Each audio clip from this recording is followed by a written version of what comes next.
bien, la bonne nouvelle, c'est que Jésus est venu et que lui, il peut vraiment, selon ses propres paroles, combler ce vide qui est en nous.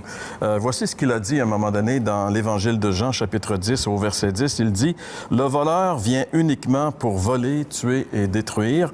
Moi, je suis venu pour que les humains aient la vie et l'aient en abondance. » Jésus lui-même se propose comme étant celui qui peut nous apporter la vie en abondance. Il l'a dit. Alors, la moindre des choses, ce serait qu'on le laissait pour voir si c'est vrai. Et c'est ce qu'on aimerait vous inviter à faire au cours de cette émission, à essayer Jésus qui lui-même a démontré qu'il était le seul, en fait qu'il était il était venu ici-bas sur la terre pour nous apporter la véritable vie et que cette vie-là était une vie abondante.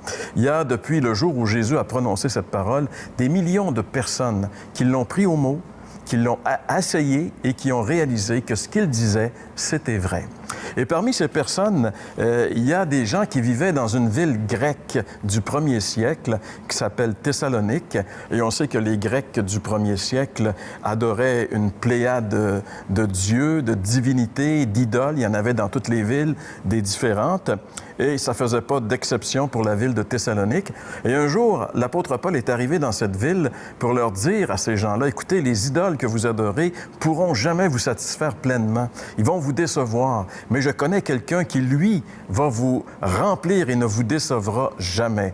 Et ces gens-là ont écouté ce nouveau venu avec cette prédication et ils ont trouvé que ça faisait beaucoup de sens et ils se sont convertis. C'est-à-dire qu'ils se sont donnés au Seigneur Jésus-Christ. Et voici, lorsque Paul écrit aussi une lettre à l'Église de Thessalonique, ce qu'il dit ici. Il dit, au verset 9 du 1er chapitre, « Tous racontent comment vous nous avez accueillis quand nous sommes allés chez vous et comment vous avez abandonné les idoles pour vous tourner vers Dieu afin de le servir, lui, le Dieu vivant et vrai. » Tout le monde racontait ce qui s'était passé dans cette ville. C'était devenu un phénomène où on en parlait partout.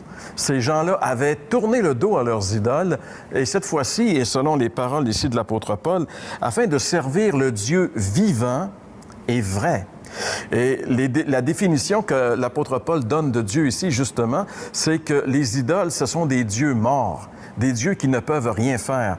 Et même la Bible, dans l'Ancien Testament, décrit les idoles comme ayant des yeux qui ne peuvent voir, des mains qui ne peuvent toucher, des bouches qui ne parlent pas, etc. Bien sûr, ce sont des idoles de pierre. Et ici, il dit en plus, le Dieu, lui, n'est pas comme ça. Dieu est vivant. C'est lui, d'ailleurs, qui est à l'origine de tout ce qui a la vie et le respire. Et en plus, le Dieu est vrai. Dieu est vrai. Enfin, c'est la vérité. On n'est pas trompé avec Dieu. On est certain d'être dans la vérité. Et c'est pourquoi on aimerait vous inviter à ce stade-ci de l'émission à reconsidérer peut-être votre vie à la lumière des idoles qui sont peut-être apparues. Si vous nous avez suivis depuis le début, peut-être qu'à travers tout ce qui a été dit, vous avez remarqué que peut-être dans votre vie, vous aviez certaines idoles, vous faisiez confiance que le but de votre vie était ça, mais que vous réalisez que ça pourrait vous décevoir.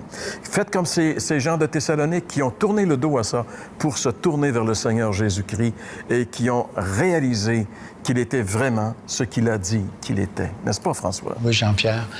J'aimerais vraiment inviter nos téléspectateurs maintenant de vous arrêter là où vous êtes, puis de prendre une décision. Comme ces gens dont Jean-Pierre vient de parler, qui avaient abandonné les idoles. Et je sais que vous réalisez sans doute que la raison de votre vie est probablement aussi ce qu'on pourrait qualifier d'être une idole.